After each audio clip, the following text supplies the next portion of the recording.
كتب التاريخ مليانة أساطير عن مدن أسطورية اختفت خالص، زي مدينة أطلانتس وتروادا وألدورادو، وحتى مدينة هيراكليون اللي ذكرها المؤرخين اليونانيين. لكن يفاجأ العالم يوم الثلاث 19 سبتمبر 2023 بإعلان مصر لكشف أثر جديد، وهو اكتشاف معبد للإله أفروديت من القرن الخامس قبل الميلاد، وآثار بتخص معبد آمون جريب ضمن أعمال التنقيب تحت المية بمدينة تونس هيراكليون اللي موجودة بخليج أبو قير في اسكندرية.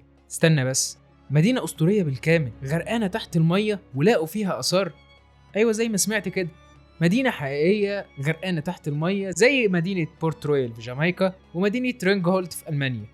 وعلى فكرة دي مش أول آثار اللي تم اكتشافها في المدينة دي، بس إيه هي أهمية الاكتشاف ده؟ وإيه السبب في غرق المدينة من الأصل؟ وهل ممكن نلاقي فيها قبر الملكة كليوباترا اللي بيدور عليه العلماء والباحثين من سنين؟ كوباية القهوة بتاعتك وحضر الورقة والقلم وخليك معايا، وخلينا نفتح كتب التاريخ ونعرف أكتر عن مدينة هيراكليون الأسطورية. أنا أحمد طه وأنت بتسمع الخلاصة.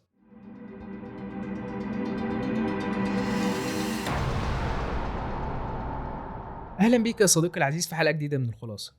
كشفت البعثة الأثرية المصرية الفرنسية المشتركة بين المجلس الأعلى المصري للآثار والمعهد الأوروبي للآثار البحرية عن أحدث الاكتشافات الأثرية بمدينة تونس هيراكليون. وقال رئيس المعهد الأوروبي للآثار البحرية فرانك جوديو إن البعثة لقت المنطقة اللي كانت القرابين والندور والعناصر الثمينة بتخزن بمعبد آمون جريب الغربي، غير أوعية أثرية برونزية وخزفية مستوردة من اليونان. بس قبل ما أشرح لك إيه أهمية الاكتشافات دي، خلينا نرجع بالتاريخ شوية لورا، وبالتحديد القرن الثامن قبل الميلاد. المكان مدينة تونس هيراكليون، مدينة اتبنت قرب الفرع الجنوبي من النيل على بعد 32 كيلو من اسكندرية، وبقاياها لسه موجودة حاليا في خليج أبو قير على بعد 7 كيلو من الشط وعلى عمق 10 متر. كانت بتعتبر قديما أكبر ميناء لمصر على ساحل البحر المتوسط قبل ما يأسس الإسكندر الأكبر مدينة اسكندرية سنة 331 قبل الميلاد. واحدة من أهم القطع اللي اكتشفتها بعثة المعهد الأوروبي للآثار البحرية كانت لوحة حجرية اكتشفت سنة 1881 ونقش عليها الجملة دي: عام 238 قبل الميلاد مرسوم كانوبيس، اللي بيذكر انه في شهر خوياك من كل سنة كانت بتؤدى بين مدينتي هيراكليون وكانوبيس شعائر وطقوس اتسمت بأسرار أوزوريس. طبقا للأساطير المصرية، مدينة كانوبيس هي المكان اللي لقت فيه الآلهة إيزيس آخر جزء من جسم أوزوريس المقطع بوحشية على إيد أخوه الإله ست، وجمعت إيزيس الجسد وحطته في مزهرية وتم الاحتفاظ بيها في مدينة كانوبيس.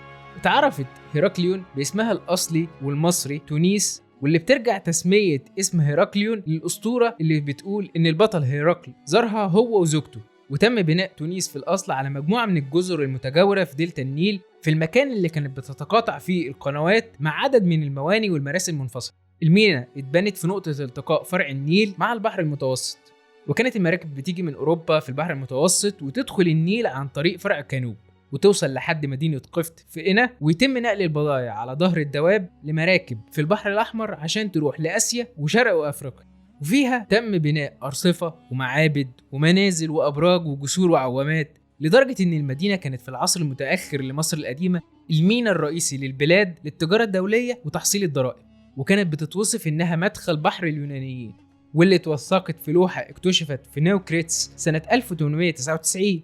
مدينة هيراكليون ما كانتش بس أكبر الموانئ التجارية الرئيسية على البحر المتوسط، دي كمان كانت مركز ديني مهم، وده اللي اتضح من الآثار الجنائزية وأطلال المعابد اللي لقيناها، زي المعبد اللي بنته كليوباترا وشهد تتويجها، واللي طبقا للدكتور مجدي شاكر كبير الأثريين بوزارة السياحة والآثار، الاكتشاف ده بيمهد الوصول لمقبرة كليوباترا. ده غير إن الموقع نفسه شاهد على عصور مختلفة، من وقت فتح الإسكندر المقدوني لمصر سنة 327 مرورا بوقت حكم البطالمة لحد عهد كليوباترا، واحتلال الرومان سنة 400 قبل الميلاد بعد هزيمة كليوباترا ولحد وقت الفتح الإسلامي.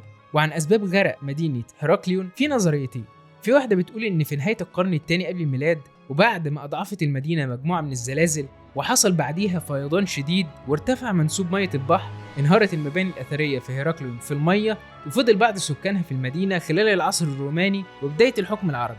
لكن بحلول نهاية القرن الثامن الميلادي غرقت بقية مدينة هيراكليون تحت البحر المتوسط، ده طبقا لموقع جريك ريبورتر. وجات مدينة اسكندرية اللي أسسها الإسكندر محل هيراكليون كميناء رئيسي لمصر، وده وفقا للديلي ميل. أما فريق البحث بقيادة الدكتور جوديو فقال إن النظرية الرئيسية لسبب غرق المدينة هي الرواسب الغير مستقرة اللي اتبنت عليها مدينة هيراقليون.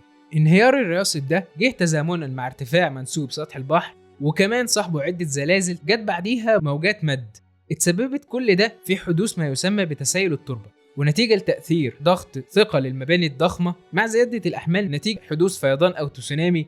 ده كله تسبب إن الأرضية المشبعة بالمية لأقصى درجة تغير من سلوكها، وتتسبب في هبوط مفاجئ في التربة وانهيار جزء من دلتا النيل وصلت مساحته ل 110 كيلومتر مربع تحت سطح المية، وأخذ الانهيار معاه مدينة تونس هيراقليون وكانوبس طبقا للCNN. أما عن إعادة اكتشاف المدينة، فأول اكتشاف للمدينة كان سنة 1933 لما اكتشف طيار من سلاح الجو البريطاني أول موقع للآثار الغارقة في مصر وقت طيرانه بطيارته فوق الخليج، وكان بيلمح أطلال تحت المية عشان يوصل الخبر للأمير عمر توسون اللي كان معروف بحبه للآثار، وكان عضو بمجلس إدارة جمعية الآثار الملكية والمتخصص بشؤون آثار دلتا النيل. وبعدها أمر ومول الأمير مجموعة عمليات بحرية للبحث عن الآثار دي وانتشالها، ونتيجة العمليات دي كانت انتشال أعمدة من الرخام ومن حجر الجرانيت الوردي وراس بيمثل الإسكندر الأكبر. وفضلت العمليات دي مستمرة لحد سنة 2000 لما كان عالم الآثار الدكتور فرانك جوديو بيدور في الساحل المصري عن سفن حربية فرنسية من معركة حصلت على ضفاف النيل في القرن ال18 في موقعة أبو قير الشهيرة، لكن بدل من كده شاف وش ضخم في أعماق المية، وبعد إزالة طبقات من الرمل والطين اكتشف أول دليل على المدينة الأسطورية المغمورة. وبعد ما بدأ علماء الآثار الغوص في الموقع اكتشفوا أطلال معبد هيراقليون اللي كان مخصص لعبادة الآلهة آمون وهيراقل وخنسو، ولقوا تماثيل ضخمة للآلهة وللملوك البطالمة وزوجاتهم والأوعية بتاعتهم وجواهرهم وسفن كتير خشبية محطمة. وبزيادة جهود البحث والتنقيب اكتشف المستكشف فرانك جوديو وفريقه من المعهد الأوروبي للآثار تحت المية بالتعاون مع المجلس الأعلى للآثار أنقاض ضمت 64 سفينة و700 مرسى، عملات كتير بترجع للعصر البطلمي، تماثيل بيوصل ارتفاعها 16 قدم، توابيت كانت بتتقدم كقرابين، وبقايا كتير من معابد تحت البحر، بالإضافة لسفن محملة بالكنوز زي العملات المعدنية والجواهر.